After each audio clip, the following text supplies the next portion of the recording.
All right, and we're recording. Hey, Kurt, how you doing? Hey, I'm doing well. How are you? I'm good, man. I'm super excited having you here on this channel. Actually, by the way, this is literally the first time I'm interviewing someone on my Oh, channel, on YouTube, podcast. cool. This is, I think, because this is super unique, man. So why won't we start? Because here's the thing, right? A quick background on who's probably going to watch this. Most of the people who are kind of like in my network are entrepreneurs, business owners, people are looking to buy, sell businesses. Hmm. And this is different, right? So Yeah. how would you connect Bitcoin to that type of crowd? Well, depends how you feel about Bitcoin. Does Bitcoin even exist, right? So let's actually take a step back, right? How would you define Bitcoin from, because, and I'll tell you, full disclaimer, I have a nice chunk of my portfolio in BSV. So Okay. I'm all in on that. But how would you define for someone who never heard even about Bitcoin? What is Bitcoin for you right now? So Bitcoin is the most important invention in a generation. I would argue, in fact, that it's more important than the invention of the internet. And if I could have picked which thing was invented first, I would rather have Bitcoin than the internet itself.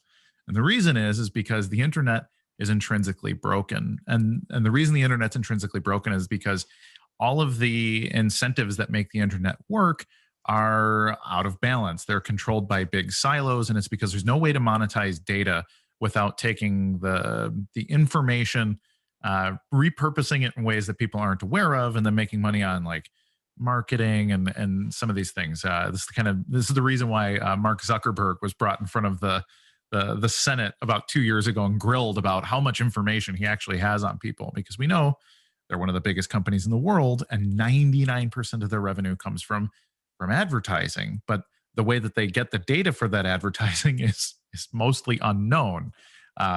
We know that if we start talking about shaving cream or whatever, and the fact that I've said shaving cream, my phone is next to me, it's listening to me. It's going to start advertising shaving cream to me sometime in the next 12 hours. So there's some very, very weird stuff going on the internet. I think people understand that they are not sovereign. They're not really free in the way that they think they are. The internet's a cool tool, but it has very serious costs. Bitcoin, on the other hand, it separates all that. So rather than me being able to just sort of freely spin up a bunch of accounts and do what I want, I need to pay to set up all of these different things, and all of my interactions need to be micropayments. And when we need to pay, and when they are cryptographically permanent on the blockchain, I need to be very careful with how I present myself, how I present my ideas. It turns everything into at least the opportunity for a client relationship between people, where we're all customers and vendors and these sorts of things. And well, that makes things very different. I'm going to treat somebody very differently if I believe there's an economic connection to the nature of our relationship. So Bitcoin, what is Bitcoin? Bitcoin is the absolute future of all human connection. It is the future of history, and it's the future of all global economics. And so it's probably the most important thing that you have the opportunity to learn about, maybe ever. I So, love it. There yeah. are so many places we can go from here, right? So many double clicks we can have, and I'm trying to think what would be the most relevant to the people who are going to watch this. So let's think. So there's two perspectives, right, that you mentioned. One from the consumer and one for the entrepreneur. I want to focus on the entrepreneur because I've heard a lot of your interviews talking from the consumer side, right? Yeah. What would you say is valuable for the entrepreneur in that with Oh Bitcoin? man. What an entrepreneur can do, or an investor or an entrepreneur, let's say. So for an entrepreneur, I think the two most obvious ones are reduced payment friction and increased data integrity. So if I need to do business with somebody that's over a border, the ways that you do that today are complicated. Now, if you're a multinational corporation, you get some of these things set up, and it's better, but there's still, you have to go through weird exchange rates. You need to go through bank software that was designed in the 1970s. This is Swift and ACH and some of these systems to wire money around. If you bring on a new vendor or a new client in a new jurisdiction, then that requires just an incredible mess of paperwork and all these different things. Then you have the logistics aspect of, let's say you ship physical products. Well, I mean, we saw the Suez Canal situation a few months ago, and just a whole mess of things. How is my stuff tracked? who's handling it, how is it being handled, and would it be a more valuable thing at the port of entry if we knew that information. This is most relevant to things like food, for example. It's real great to eat sushi when I know exactly where it came from and who handled it and at what temperature. And right now, we just have to trust that that's what's actually occurring. So if you could track what was the temperature, what was the exact geolocation that my salmon was caught, what was the temperature that it was frozen at, when did it ever come up or down by a degree or two, if all of these things could be tracked, and then I receive the plate of food in front of me, and I can know that it never got within a degree of whether or not it was still frozen and that kind of thing. And that's a huge economic opportunity there. And there's it's a phenomenal amount of waste in global logistics, because we just simply it's not economical to track all this information, and it's because of disconnected networks, poor incentives, poorly incentivized workers in these situations. And if Bitcoin was involved there, so Bitcoin is a global ledger, and every time an event occurs on this global ledger, it cannot be reversed. You can't erase the transaction or fudge it. And if you do, there's evidence of that fudging that also can't be erased forever. So the more data you have in aggregate, the more obvious it is when data is tinkered with. And that's information that's extremely valuable to the global economy. And it's severely underutilized because of all of the silos and people not able to trust each other and not able to trust even their own databases because they can't trust the events that occur on them. So, I mean, from an entrepreneurial standpoint, imagine selling anything that would have more value if you knew its history verifiably. If you didn't have to trust some third party about the history of the thing you're selling. I mean, that's houses, it's cars, it's things that very normal people have. I just sold a used car, actually. So I sold my Volkswagen like 3 days ago. And it was exactly that, like fill out this short survey and this and that. And how often did you change the oil? And ultimately they have to trust that I did these. I can keep some records, but imagine if that was not something that you just had to trust. If every time the vehicle was serviced, that its service record went to the blockchain, and then it's connected to that car forever, so that even 3 users down the road, this could be a decade from now, people can say, okay, somebody changed this oil every 5,000 miles and used super synthetic oil and used premium filters and did this, did all the maintenance, rotated the tires every few thousand miles. And like that car is more valuable because the data is verifiable. And these systems just don't exist today. They're inherently trust-based models, and Bitcoin changes all of that. So for entrepreneurs, man, we're talking about trillions of dollars in global opportunity here that can be used if people have the balls to build it. So let's talk about that, right? How does one start? Because I've been reading, I've been watching a lot of Craig and Ryan's videos, and for those who don't know, like just YouTube theory of Bitcoin, and you're gonna go down the rabbit hole. And I'm telling you, I'm trying to understand a lot of stuff there, and I don't. Yeah. So how does one start? Someone without technical background, someone with just an entrepreneur who want to take a risk. How does one start with taking advantage of some of those opportunities? I mean, the first thing is, you can get some financial exposure to Bitcoin SV. It's not that difficult. In America, it is a little difficult, but Bittrex.com is a good a good exchange where you can. So that's the passive investment in BSV, right? Absolutely. So let's talk about those, and I'd like to go to some of the some of the weird stuff that's going on there. But let's talk about. I want to think about someone who want to take initiative, someone who want to start a business in that space right now. Oh, sure. What looks like. So hire a developer and give them a business plan, basically. I mean, like there are hungry developers out there. Bitcoin SV does not have any roadmap we're waiting on or anything like that. If you want to start building, the moment, if you want to pause this podcast, frankly, and go hire a developer and start to write a white paper as to what problem that you want to solve with a global immutable data ledger, I mean, just do it, because there's not something coming in 6 months that we have to wait for. There's not some, protocol upgrade. So you don't need a specific developer, unique. You just a regular developer who who will learn how to put, I guess, the data on the ledger, right? As simple as that. So there's, I believe it's bitcoinsvdevelopers.com or something like that is I need to double check that. It's something to that effect, where you can just hire developers that are wide open for sale. They're looking to do it. In fact, if people want to reach out to me, I'd be happy to connect you to developers who I know personally who would be very happy to work with you. They are starting to get busy because more people are saying, okay, this actually works. But there's two protocols that I really like. Right now, there's the Run Tokenization Protocol. It's developed by a guy named Brenton Gunning out of San Francisco. He was a high-level Microsoft developer for many years. It is a JavaScript-based tokenization language with really flexible token logic, object logic, and a lot of things are being built on Run right now. It's the thing that's going to be huge. It allows you a ton of flexibility, and JavaScript is the most commonly known development language in the world today. So anybody on it, I mean, you can go to rural Pakistan and find guys that know JavaScript. Like these are the global the global workforce of people that are doing computer work everywhere are focused on JavaScript. It's what a big chunk of the internet is written in today.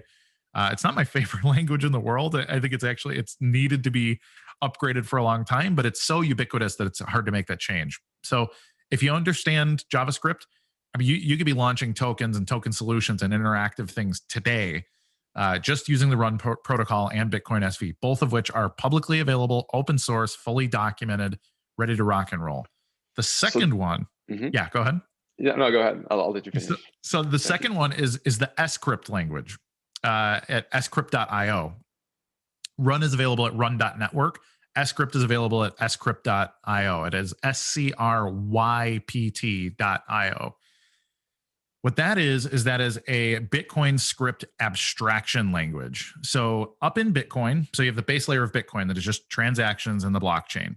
Above that, you have a full stack of opcodes that allow you to do all kinds of incredible things. So you can have looping transactions, create functionally Turing complete, basically general computation. If you want to build apps up in the Bitcoin stack that utilize the monetization of Bitcoin, well, that's pretty badass up in there. But it's Bitcoin script, which is complicated. No, I mean, literally nobody knows. There's like a dozen people on Earth that understand Bitcoin script. Well, one of the guys who understands Bitcoin script created a JavaScript-like abstraction language called Scrypt. So again, if you understand JavaScript, you can use the Scrypt language, which is also publicly available, fully documented, and start using Bitcoin as your general computation network. The back end of your global business is just out there in the public domain, and you can build with it. So those are two massive opportunities for developers to start using a globally available supercomputer. Love it. So what we talked about so far is different opportunities to start businesses, assuming that you can have a way to optimize database, track events, or reducing payment frictions, right? So that's on the entrepreneurial side of things. And I'm sure, I know that I'd love to, I wish there was a place where I can invest in businesses that already exist in that space, right? Like from that would be my angle right now. I don't know if there's something like that. Is there a way for us to see businesses? I don't know if there's an aggregation of them. There is I always forget the name. I know the developer is a guy named Tom. He's in France, and he maintains a list of every business that works in Bitcoin SV. It's Meta. I think it's Meta Store. It's something like that. It's a little bit like the website kind of reminds me of like 1990s social media. Like it's very GeoCities sort of look to it, but it's an exhaustive list, and it's actually a really cool site when you drill into it. You get past kind of the way that it looks at a glance, and you realize, oh, this is actually really powerful. It's a really good database of information. And let me tell you, there are a lot of people with good ideas and good development skills who do just need a little bit of investment, or who would very, very greatly benefit from like a handshake to who their ideal customer should be and that kind of thing. So there's a big opportunity for even pretty low level venture capital to jump in and really make some waves. So let me get you that address. I'll make sure that I get that address to you off the air too, and make sure that's all right. Yeah, I'd love to check it out. Thank you. And I'll put it in the notes also for everyone who wants to see that. So now, after we talked about the opportunities for entrepreneurs, which that alone sounds exciting, right? I've heard some of your other interviews, just thinking about big companies or big industries that have so much data or lots of payments, if you optimize them even few percentages, that all of that is going down to their bottom line, to the profits, right? There's huge financial opportunities for people who want to focus on those businesses. Yes. But now a lot of people will tell you, cool, that's an opportunity. You can like why BSV, right? Why would you put that on BSV? Why? There's so many opportunities out there, right? How would you answer Sure. that? Yeah. So, yeah, I mean, if you look at the last 12 months in the cryptocurrency markets, just sitting in Bitcoin SV, the token, certainly is an opportunity cost because it has severely underperformed BTC, Ethereum, things like Dogecoin, which literally don't do anything. They don't work. There's no lead developer. There's no native Doge wallet. But Elon Musk tweeted about it, and so hey, why shouldn't it go up by tens of thousands of percent? Can we actually double click? Can we actually double click on BSV? What is even BSV for those who ask? Right, because we started talking about Bitcoin. How we even got to BSV now? Sure. So right. Bitcoin SV is one of the versions of Bitcoin that broke away out of the Bitcoin Civil War. There was a massive scaling war that started in 2015 among two groups of Bitcoiners. One group said that Bitcoin is intrinsically dangerous. It doesn't work very well. And so we need to really tighten things up for the sake of security. If we don't re-engineer Bitcoin for the sake of security, it's just going to get hacked. People are going to steal it, or they're going to damage the network to the point where it's unusable and we all lose. The other half of the community says, no, Bitcoin is very secure. It is the economics of the network that secure it. And we should open up these parameters to allow people to develop incredible things, that the more value that it gets in business, the more likely it is to be secured by the economics of us all being involved in it as a business tool. Well, we split. BTC is that thing that does absolutely nothing except for sit in a lockbox because everyone's terrified that they're going to lose their money.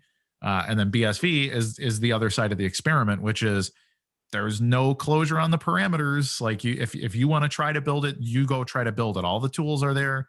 No, there's nobody on earth that can even tell you not to. And so it's exciting. So everything you mentioned, then data, tracking events, reducing payments friction, global logistics. What's the difference? Can we compare that to? So can we compare like BTC, Ethereum to BSV? What can be done here versus here? So BTC does nothing. BTC is capable of simple transactions between people, and even then, they have to be big transactions, and they can't require them to be fast. So the fees are unpredictable and they are high. And by high, I mean sometimes $5, but sometimes $50. So you have a factor of 10 fluctuation in your fee prediction situation, which means you can't build a business model around the fee even being a predictable thing, which is a very big problem in my opinion. It's also the confirmation times. Sometimes are 10 minutes and sometimes you wait 10 days and still just don't even have your Bitcoin payment on the BTC network. They also have things like Lightning Network and Liquid and some of these other things that do sort of solve some of these problems around the edges, but it ignores the fact that on the base layer, you still need to get your Bitcoins onto those networks, and getting on and off of those separate networks has the same issues as everything else. If I need to make a payment in the next day, and maybe it's a Lightning payment, I can't be sure that I can get my money onto the Lightning Network in a day in order to participate in that economic event. So BTC, in my opinion, is extremely overvalued, to say the least. Ethereum is much more flexible. Ethereum will let you do all kinds of things, and it's great. It's actually a very robust development environment. So if you're a full stack developer, you'll get into the Ethereum environment. You can also launch a token or something in a day or two, after you figure out the documentation and the stuff. Ethereum's great to develop on. The problem is that Ethereum is even less scalable than BTC. It is a fundamentally broken network if you want to be able to utilize micropayments. So it has a similar fluctuating fee problem. But Ethereum, rather than just letting something sit for like 10 days and wait and it'll settle eventually, Ethereum requires all states of the network to be accepted across all nodes before it makes another step forward.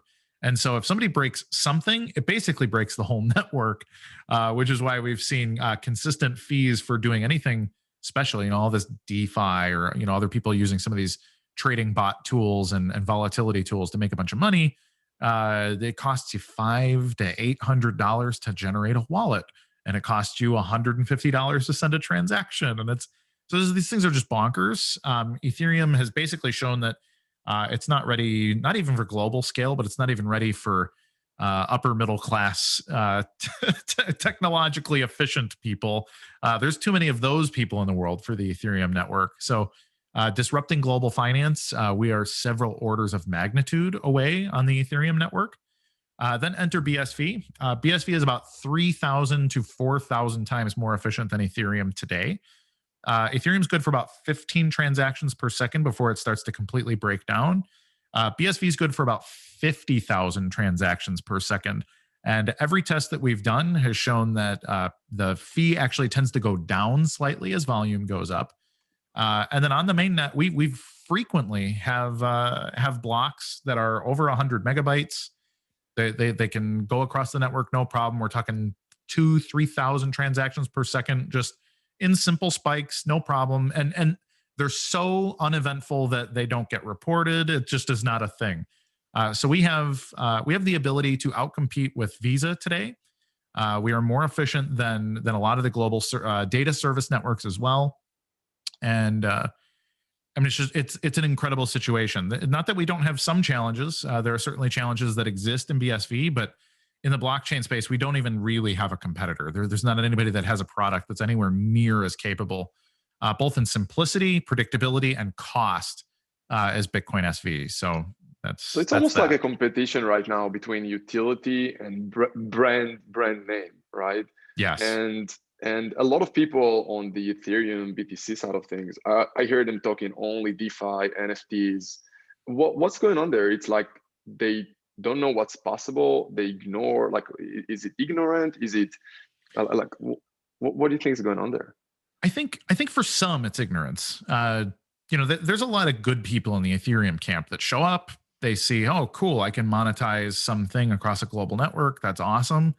And then 6 months later, they realize, there's not really, like, I can't scale my business model up. And, that sucks. It sucks to have made an investment in something and you build it out and then it doesn't do what you thought it did. The problem is that there's so much liquidity in Ethereum, and there are a lot of people that know this because Ethereum's been around for about 5 years now. And with that liquidity and with the ability to launch tokens and create hype, and especially during these sorts of bull cycles, well, hey, I can just lie about things and say, I've got this partnership coming, and hey, we're going to be working with, Pfizer or Boeing or, whatever. Pick your global company of choice. Like, hey, they're going to move their transactions over to our blockchain solution and whatever. Well, then you get 1,000x pump or whatever on your token. Well, you sell your tokens for Ethereum, and then you take that Ethereum and you exit into dollars because there's plenty of liquidity between Ethereum and USD. And then you close your website down. And in fact, I believe it was DeFi 100, just their website, they posted on Thursday or Friday last week, says, we have scammed you. We're gone. We've left with your money. You're never going to catch us. And I think at the bottom it says, fuck you, Moon Boys, if I remember. So, so these are the kind of things that, this is what Ethereum's for, because it can't scale. You cannot build a global business on Ethereum. So what can you do on Ethereum? Well, you can make massive pumps on tokens, and you can exit scam people very successfully. And so that's largely what we saw. We saw this in 2017 and 18 with the ICO bubble. People raised millions, in some cases billions of dollars. And I think last I checked, it was something like 95% of every single ICO never launched a product. They never created an actual business, but they left with those millions of dollars. So it's fraud. Plainly it's fraud. So that's largely what's occurring on places like Ethereum. It's insane because, especially because for my crowd, we like, the only thing I talk about in my channel is about buying boring old school businesses. Like, we're buying businesses only if it make profit for like the last 5 years plus, and we pay them multiples of profits. Here, what's going on is literally people just come up with white paper idea and just tell them, hey, we're gonna go to the moon, and they raise millions of dollars and run away. Right? A lot of those things happen. It's sad. So what do you think? Is it just a matter of time before people just realize, hey, this is not the way? I guess some legalities as well, but what do you think about how would that end? Yeah. It'll come in cycles. We saw this in 2017 and 18. We saw the SEC step in on a number of the really big cases. So we saw like the Kin ICO, which was run by the Kick Messenger messaging app company.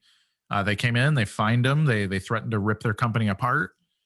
Kin paid a pretty hefty fine for them. They're still in development. I believe they've moved to their third or fourth blockchain partner now, trying to get this Kin thing launched now 3.5, 4 years later.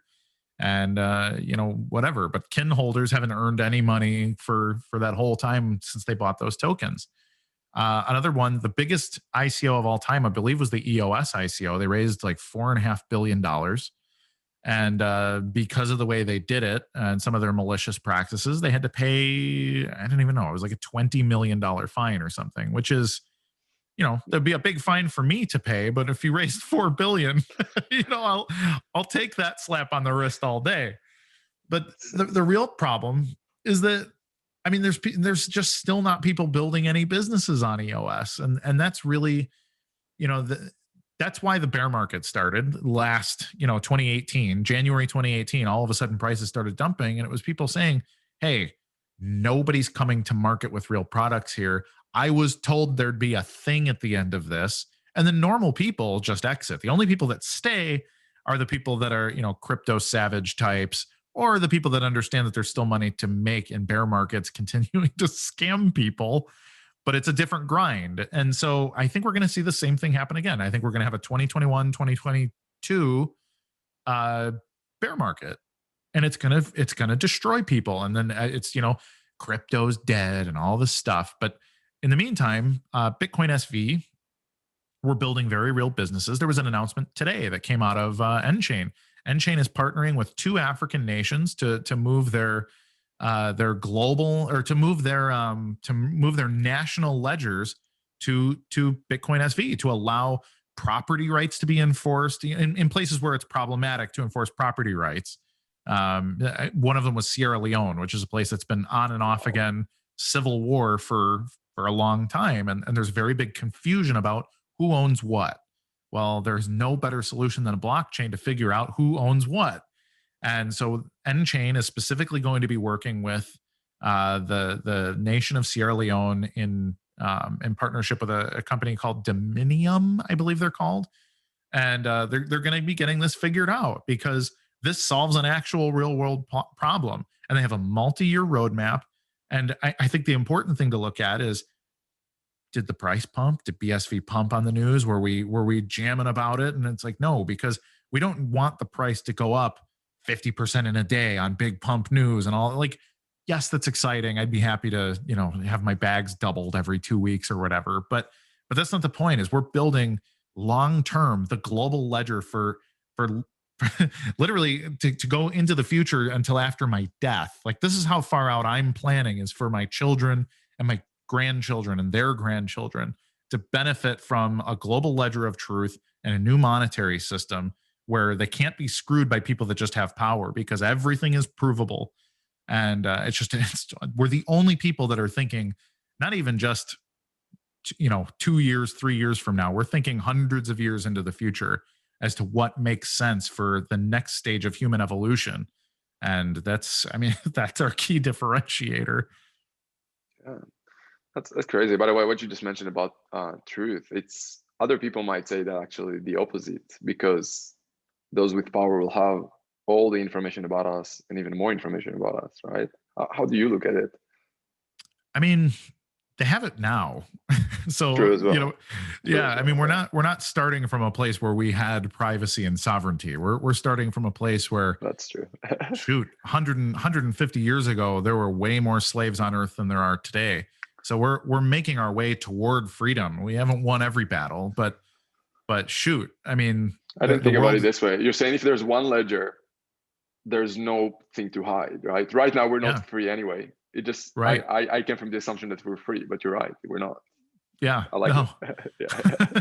Well, and that's the thing that, people say, like, well, criminals will benefit from, or the government's going to take this position. If you believe that the government are some of the worst criminals in the world, the way that they keep power is by lying to people. It's by being able to make budgets disappear and by paying bills under the table. And it's not just crooks that utilize the cash economy. It's global governments that utilize the cash economy to do things quietly. And I'm an American citizen, and I love my country. I love the people in my country in most circumstances, but I have to deal with the fact that some of the things that get done in my name and with my tax dollars are things that I find absolutely abhorrent.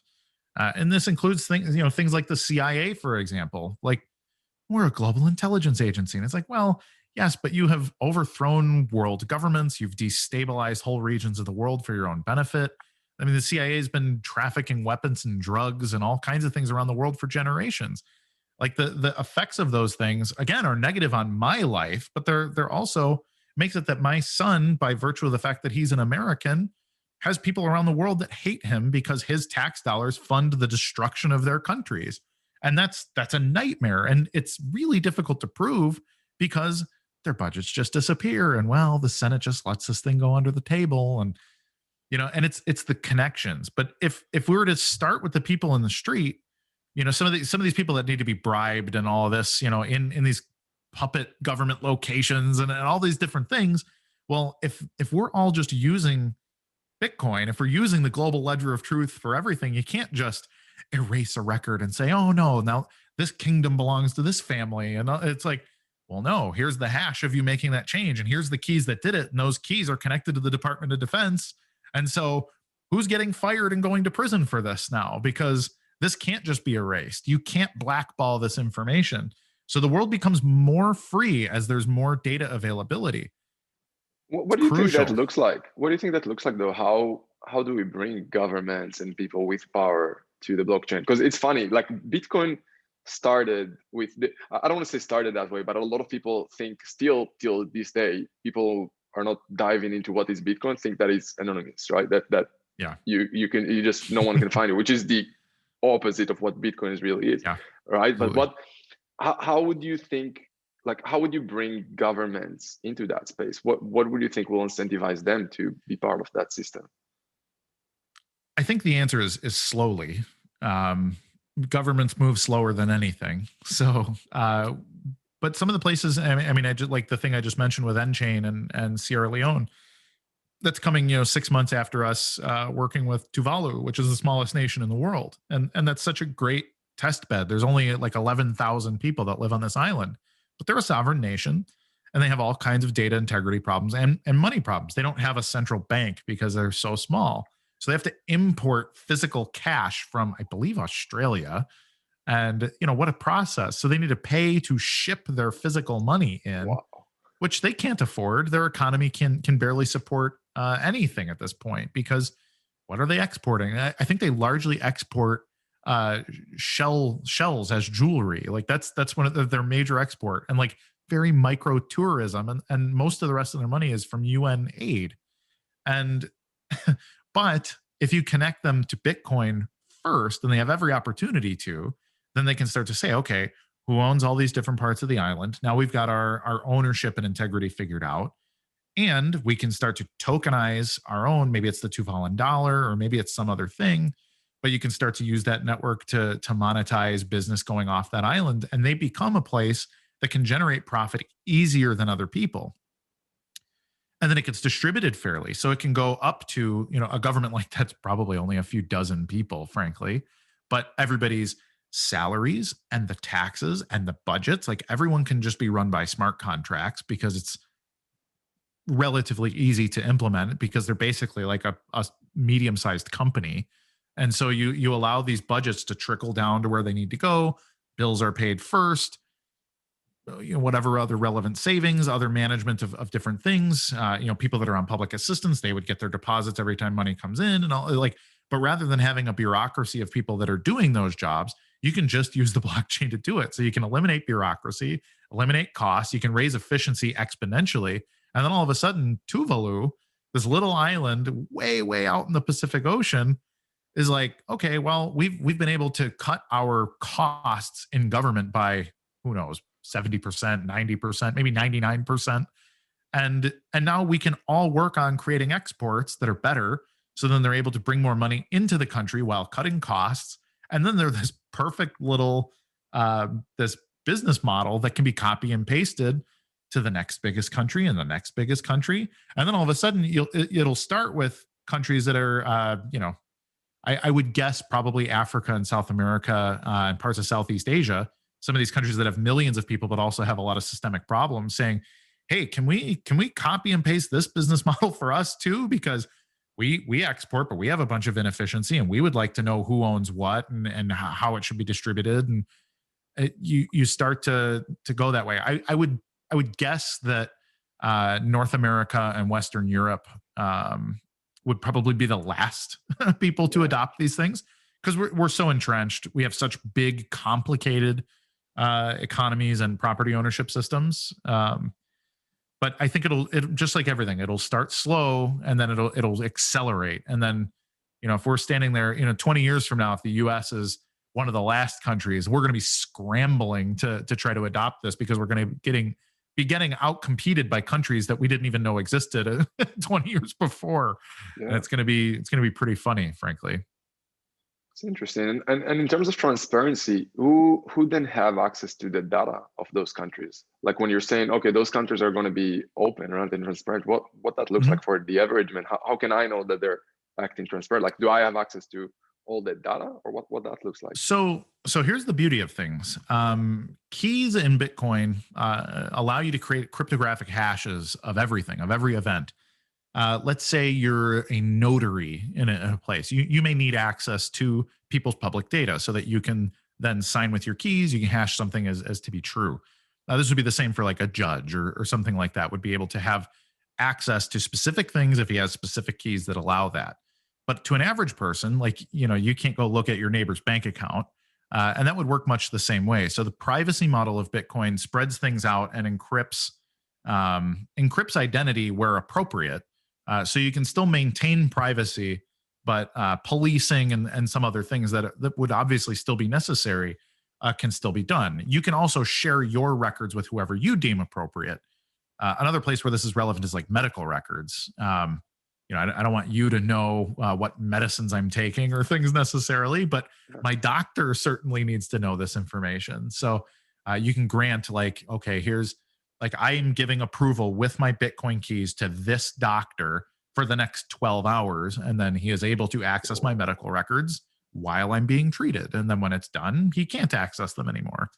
So Bitcoin's very cool that way. I like it. And all we need right now are businesses that basically create those different access levels on different points. I love it. Yep. And that's all the tools are there. Go build it. Go make $1 trillion by optimizing the medical industry or the shipping industry or government finance management, global anything. Pick any major problem where identity and data management are severely inefficient, and you're going to be one of the richest people in the history of the world by fixing these problems. Can we expand on that? Let's explore a business model here, right? Let's pick one of them. What would be the business model? What would you do? Would you take a percentage of each transaction, or what would be an ideal business here? Like, let's pick a random idea here. Yeah. So some of the ones that we've seen people pecking at a little bit, healthcare, like I mentioned.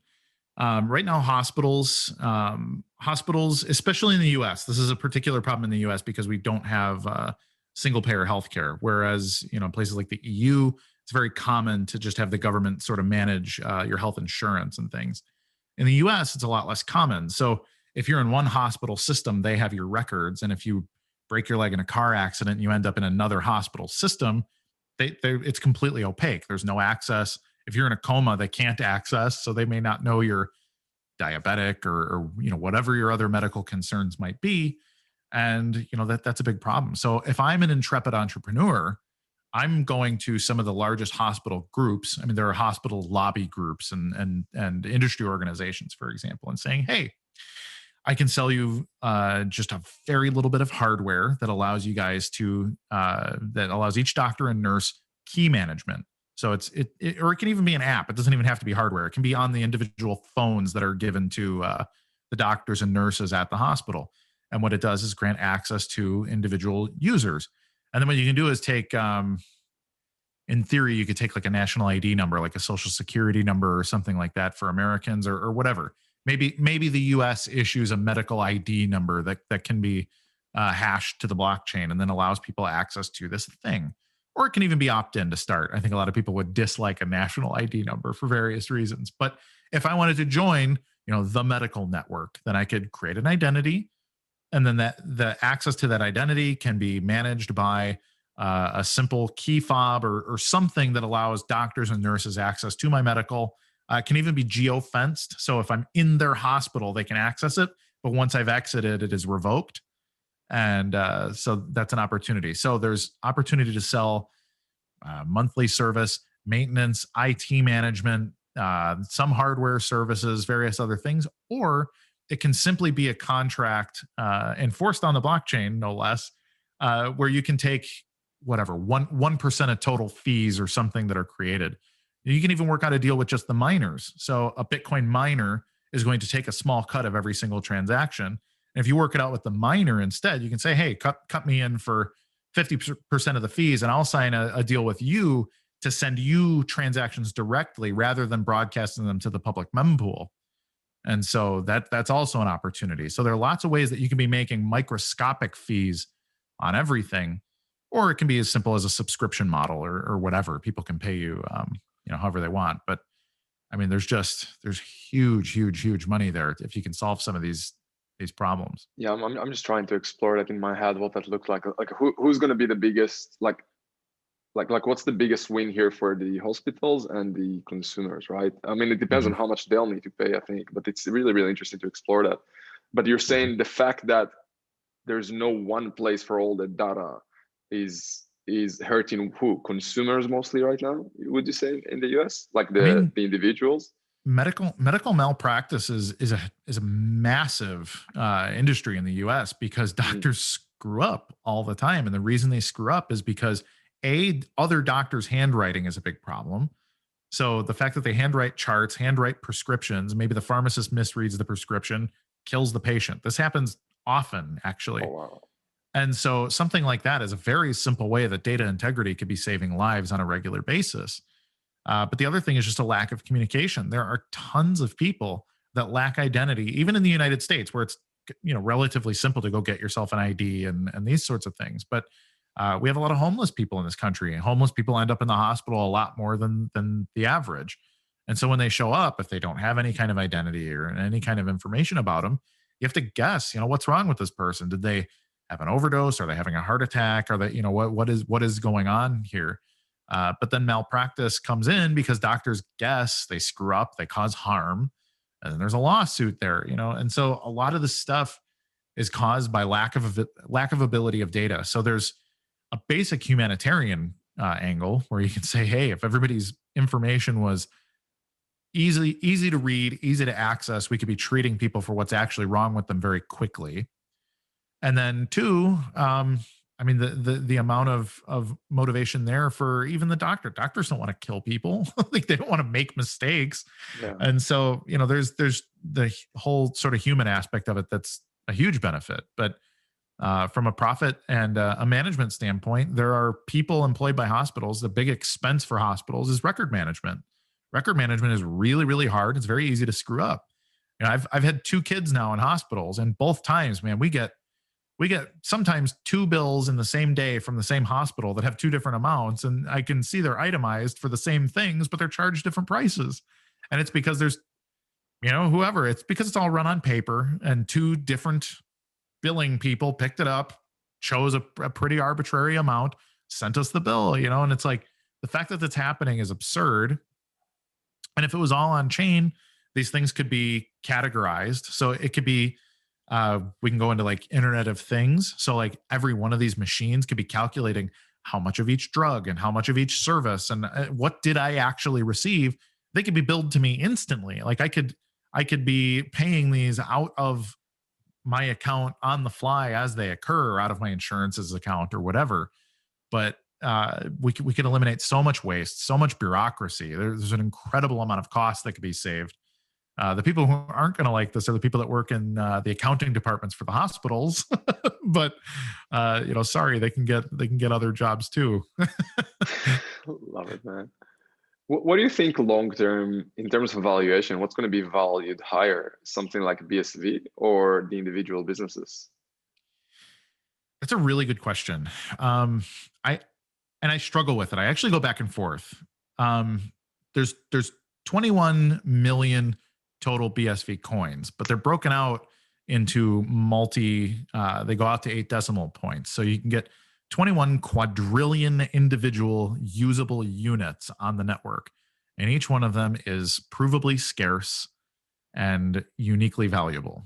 So if the entire world's economy was doing things like this, we're talking about, I don't know, what is the total value of the world economy? $50 trillion or something, you know?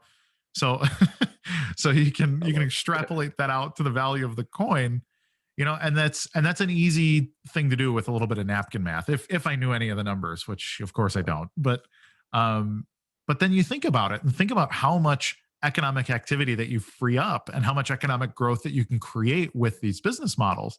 And then I take a step back and say, maybe the businesses would be more valuable because there's so much locked up value that can't be accessed because we lack the tools today. You know, I mean, this is everything. Like, you know, we create heat and friction when driving our cars, and well, that's energy. So we're all little power plants driving around. And if we could harness that in some way and repurpose it out to the, like, Bitcoin allows us to do that. It can calculate revolutions. It can reward us in our cars. You could be mining Bitcoin with the revolution of your tires and things. If all of these things were built out, it's like, man, maybe the businesses would still be bigger than the valuation of holding the coin. And so I don't know, man. But if if we get enough people that see the opportunity and actually build these things out, frankly, I guess it doesn't really matter at the end of the day. For those that get in early on either side, I think we're all going to do quite well. It's fascinating, man. What do you think? Let's go a bit of go. I try to avoid all the gossip, but it's fascinating because Yeah. everyone's still looking at BTC, Bitcoin, right? They're saying, hey, look, you got the network effect, you got the brand. Same a bit with Ethereum, we could say the same, right? Yeah. But when you dive in, you see that BSV might take over the copyright and the name, right? Yeah. What do you think? Is there any chance that someone can compete with BSV or what I want to call Bitcoin long term? Not really. I mean, everyone that's tries something that's intrinsically broken. Uh, People want to get away from proof of work, for example, sometimes for environmental reasons, or sometimes from this perception that it's more efficient to do things with proof of stake or other. There's a bunch of variations of proof of stake too, but um, it shows that they don't understand why it has value in the first place, and it's the decentralized governance aspect of Bitcoin that anyone can come and compete, and the competition to secure the network is what makes it valuable and that sort of thing. But I mean, I read an article from Vitalik Buterin that came out in the last 2 or 3 days talking about scaling blockchains, and it's absurd. You know, he's talking about vaporware, he's talking about sharding and their second layer solutions and all this stuff, and it's like, and he's an authoritative figure in the space. He's one of the probably top 5 people whose opinions matter to the current blockchain economy, and it's like, I just read it and he's wrong, and I don't know if he's deceptively wrong or if he's ignorant. But the things he's talking about, as if they're true, don't exist yet, for one. And two, even if they did, they're completely untested in the wild. We don't know what the top limit is on these things. You don't even know. Like, you have like Binance Smart Chain and Tezos and some of these other like super fast blockchains. Well, our fees are only, you know, I had a guy telling me, oh, nobody's going to beat the fees on some other chain. They're like, oh, it's only 6 cents to send a transaction. And I was like, 6 cents? What are you talking about? Like 6 cents at what scale? How many people are generating transactions a day? 2,000, 3,000 people? Like right now, Bitcoin SV fees are at 1,000th of a penny on a typical day. So that means I can do tens of thousands of transactions for the cost of any one of yours. And so you've completely censored yourself out of like Internet of Things and, you know, all of these other micro commerce underlaying machine management, all these different things that exist because of extremely small, like nano sized payments. And they look at that and say, oh, well, that doesn't have value. You know, that's not what blockchains are for. Blockchains don't even scale. And that's really what it comes down to, is outside of BSV, everyone will tell you, well, blockchains just don't really scale like that. That's not what they're for. And so there's not even anybody willing to compete with us at this point. Could somebody come along in the future? I doubt it, because if they understood how and why blockchain should scale, they would just join our camp. They would join up and say, hey, who do I talk to? And who's doing this research and whatever else. And then we can add one more layer. N-Chain and some of these other companies, they own a lot of patents on the protocols. The reasons these things work are because of a lot of research and development that have been done and paid for by very wealthy people that really truly believe in the idea. And if you want to try to violate the property, the intellectual property rights of a bunch of billionaires that have been working on this for 5 years, then by all means, have fun in court, I guess. So what do you really think the ideal scenario for BSV looks like 5 years from now? And I've heard Craig mentioning some stuff about the next halving that's going to really potentially destroy BTC, right? But what do you think is the ideal scenario for BSV? Is that what all the rest of the coins are going to join BSV and work on BSV? Or I'm just trying to see kind of like what do you see is in the ideal scenario, let's say 5 years from now, in terms of businesses and just BSV in that space? I think the coolest thing would be that the bear market beats everybody up, and we continue to just grow slowly. BSV has been in a very slow but very predictable growth structure in its valuation, because we just keep bringing in real businesses. There's no hype surrounding it, and ultimately it's just people working very hard. And I believe that when the hype dies, well, tons. I mean, the red candles on BTC and Ethereum and some of these other things are going to be incredible. They're going to lose value very quickly, like they always do. And BSV gets beat up with them, similar liquidity problems and stuff. But real value is being created. And when the block size gets up to between 1 and 3 gigabytes, which right now our average block size is like 8 to 10 megabytes, which is a lot more than the other blockchains, but it's still quite small in very practical terms. But when we get to the point where we're doing global business, when these Sierra Leone and Tuvalu and even some of the games like Crypto Fights and all these things really get ubiquitous, when the big things that are pushing transactions to Bitcoin SV grow, then all of a sudden it's going to be, hey, our average block size is 100 megabytes, and then it's 1,000 megabytes, and now it's 5,000 megabytes. And so when we get to these points, all of a sudden it becomes a lot more profitable to mine BSV, regardless of the price of the coin. And so then hash power starts to come over to Bitcoin SV, because that's where the opportunity to seek profit comes from. Well, and if hash power starts leaving BTC, BTC stops working very, very quickly. It's actually technologically, it's very fragile. And I don't think many people realize this, but there was just a 30% drop on BTC about a month ago, because a power plant shut down in China all of a sudden. And so there was a 30% drop in hash rate, and transactions couldn't confirm. All of a sudden, transaction times and fees went through the roof. People are panicking because, this shouldn't happen. Why is it so fragile? Well, imagine if it was just in a consistent downtrend. If it just were to continue to trend down and down and down and down, then the cost and the time to transact on BTC both continue to go up. And then what's the value proposition at this point? Like people will be lost, but the miners will switch very quickly. Like if there's the opportunity to, hey, if I can figure out how to mine a 2 gigabyte block, I get these fees. I get 45 BSV per block in fees. Like, hell yeah, I'm going to mine that. And then all of a sudden we've won this war of attrition without the pump economy and without all of the fraudulent stuff that is actually going on in the typical blockchain economy. And then we just win at that point, like as a global data ledger. But we'll have won by bringing on real businesses to do real business on chain. It won't be Dogecoin that still has 40 transactions in each block. It'll be, oh wow, there were 80 million transactions in the last block, and they were from all over the world, all doing different things, and they were mined in the competitive mempool where people have the opportunity to seek profit in the mining economy. And this is what we're building. It's a very slow build, building out infrastructure right, building our economics right, doing business development right. And this is multiple layers. This is a real economy. That's what it looks like. The reason successful nations are successful is not because, oh, they had a good king or they found a new resource. It's when things happen at the same time. It's when you have a population boom and you have a good climate for a certain amount of time, and then you discover new resources and you invent new systems and you have good leadership and all these things happen at the same time, then you create generational wealth through real economic growth. And that's what we're building. We are planting those seeds. It's exciting, man. I love it. And I think just from a standpoint of an investor, you know, probably everyone who go through my videos read some stuff from Warren Buffett, right? It's like just find good businesses that are valued at a low price. Pretty much that's the thing, right? And I feel BSV right now is such an amazing opportunity. I'm trying to learn more and see how I can get involved as an entrepreneur, as an investor.